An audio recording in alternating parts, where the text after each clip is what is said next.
Psalm 51, again, written by David, the man after God's own heart. Maybe this is why he was a man for God's own heart. He prayed this prayer, create in me a clean heart, O God. Renew a loyal spirit within me. Isn't it great to know that God can change hearts?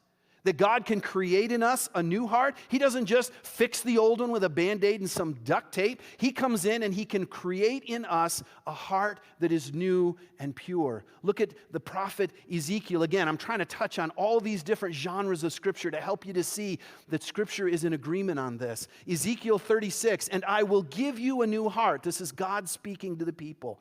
I will give you a new heart, and I will put a new spirit in you. I will take out your stony, stubborn heart and give you a tender, responsive heart. I can tell right now some of you are going to take that prayer home and pray for somebody that has a stony, stubborn heart. Amen?